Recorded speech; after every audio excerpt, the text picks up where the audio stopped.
राजा महाराजा की कहानी सब सुनते हैं, लेकिन इंसान की असली कहानी उससे भी पुरानी है। एक ऐसी कहानी जहाँ सर्वाइवल ही सबसे बड़ा रूल था। आज हम पढ़ेंगे आर.एस. शर्मा की इंडियाज एंशिएंट पास्ट का foundation chapter, human evolution, the old stone as. यही से शुरू होती है ह्यूमन जर्नी। अर्थ लगभग 4.6 बिलियन ईयर्स पुरानी है। सोचो, इतना लंबा समय और ह्यूमन हिस्ट्री सिर्फ कुछ लाख साल की। ह्यूमन एग्जिस्टेंस अर्थ के टाइमलाइन का सिर्फ एक माइक्रोस्कोपिक पार्ट है। इसी कॉन्सेप्ट को कहते हैं डीप टाइम, जियोलॉजिकल अंडरस्टैंडिंग। अर्थ की क्रस्ट यानी outer solid layer gradually change होती रही। इस ग्रेजुअल चेंज को ही जियोलॉजिकल एवोल्यूशन कहते हैं। साइंटिस्ट ने अर्थ की डेवलपमेंट को 4 मेजर स्टेजेस में डिवाइड किया। इनमें से फोर्थ स्टेज सबसे इंपॉर्टेंट है हमारे लिए। फोर्थ स्टेज को कहते हैं क्वाटरनरी पीरियड।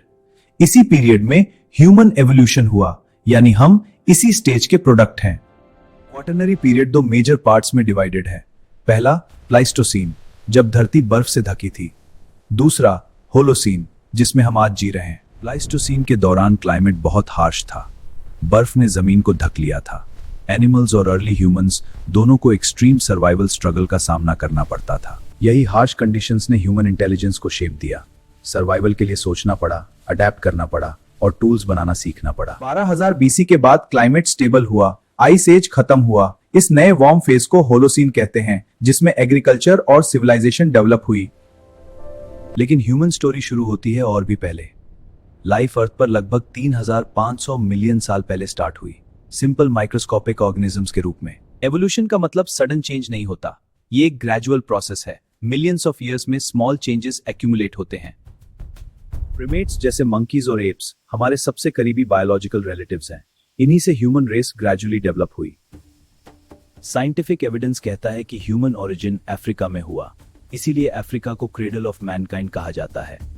ऑस्ट्रेलोपिथेकस लगभग 5.5 से 1.5 मिलियन ईयर्स पहले एग्जिस्ट करता था। ये बाइपेडल था, 2 पैरों पर चलता था और ब्रेन साइज सिर्फ 400 सीसी था। बाइपेडलिज्म का सबसे बड़ा फायदा था हैंड्स का फ्री हो जाना। इसे टूल यूज और ऑब्जेक्ट कैरिंग पॉसिबल हुआ। ये ह्यूमन एवोल्यूशन का क्रिटिकल टर्निंग पॉइंट था।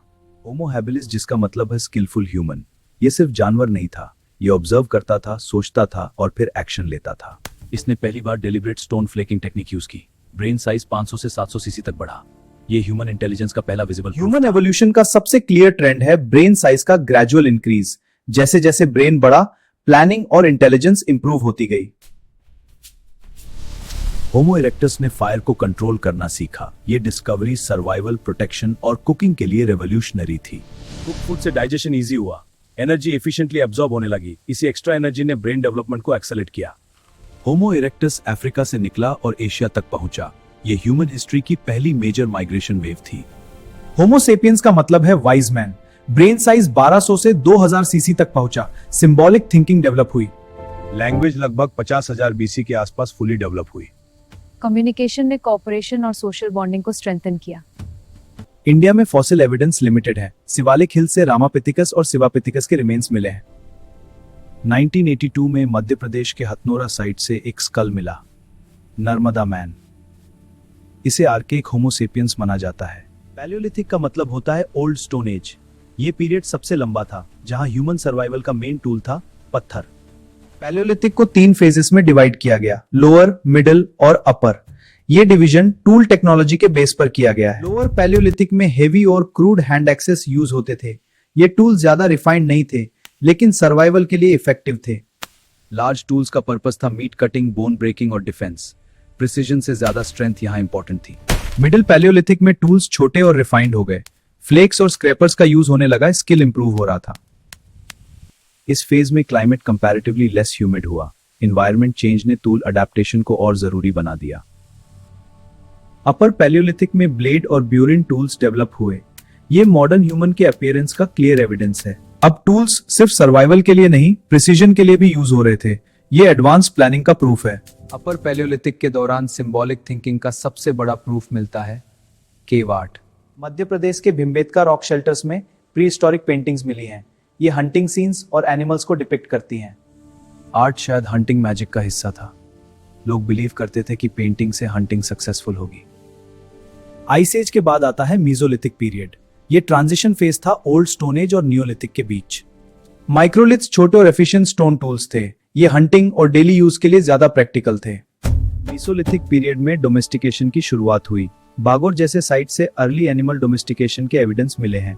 अर्ली ह्यूमंस छोटे ग्रुप्स में रहते थे, जिसे बैंड सोसाइटी कहते हैं। हर ग्रुप में लगभग 20 से 25 लोग होते थे। सर्वाइवल इंडिविजुअल नहीं, कलेक्टिव एफर्ट था। हंटिंग और प्रोटेक्शन के लिए कोऑपरेशन जरूरी था। कभी कभी अलग बैंड्स मिलकर अलायंस बनाते थे। इसे रिसोर्सेज शेयर होते थे और सर्वाइवल चांसेस बढ़ते थे।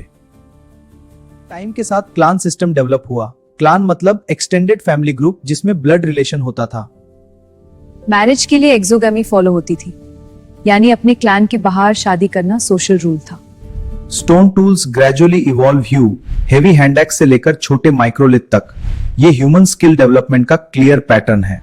ऑस्ट्रेलोपिथिकस से होमो सेपियन तक का सफर मिलियंस ऑफ इयर्स में कंप्लीट हुआ। ब्रेन साइज और इंटेलिजेंस ग्रेजुअली इंक्रीज हुई। फायर डिस्कवरी ने ह्यूमन हिस्ट्री को एक्सेलरेट कर दिया। कुकिंग, प्रोटेक्शन और सोशल बॉन्डिंग सब इसी से स्ट्रेंथन हुआ। इंडिया में शिवालिक हिल्स और नर्मदा वैली से इंपॉर्टेंट फॉसिल एविडेंस मिलता है। ये सब कॉन्टिनेंट के एवोल्यूशन का प्रूफ है। अपर पैलियोलिथिक के दौरान आर्ट का जन्म होता है। इंसान सिर्फ सरवाइव नहीं कर रहा था, वो अपनी सोच को दीवार पर उतार रहा था।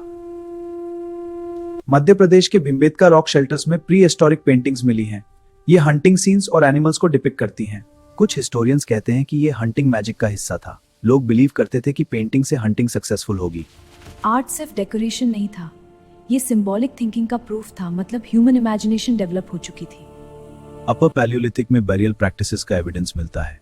डेड बॉडी को केयरफुली दफनाया जाता था, शायद आफ्टर लाइफ में बिलीफ था।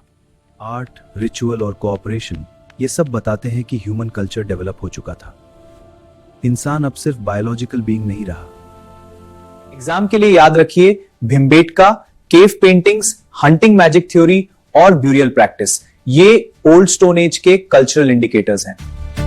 केव आर्ट से लेकर फ्यूचर सिविलाइजेशंस के टेंपल्स तक ह्यूमन एक्सप्रेशन का सफर यहीं से स्टार्ट होता है। ये हाथ का निशान सिर्फ पेंट नहीं, ये प्रूफ है कि इंसान सोच सकता था, महसूस कर सकता था और अपनी कहानी लिख सकता था। एग्जाम के लिए याद रखिए क्वाटरनरी पीरियड, ऑस्ट्रेलोपिथिकस 400 सीसी, होमो इरेक्टस फायर, नर्मदा मैन और पैलियोलिथिक के 3 फेजेस। कहानी सिर्फ एवोल्यूशन की नहीं, ये अडेप्टेशन, इंटेलिजेंस और सर्वाइवल की कहानी है। यही है human evolution, the old stone as. पत्थर से शुरू हुआ सफर आज तक चल रहा है। ऑस्ट्रोपिथिकस से होमो सेपियंस तक ये कहानी सिर्फ एवोल्यूशन की नहीं, ये ह्यूमन पोटेंशियल की कहानी है। ये थी human evolution, the old stone as. RS. Sharma की इंडियाज एंशिएंट पास्ट से कंप्लीट चैप्टर, पत्थर से शुरू हुई कहानी जो आज सिविलाइजेशन तक पहुंच चुकी है।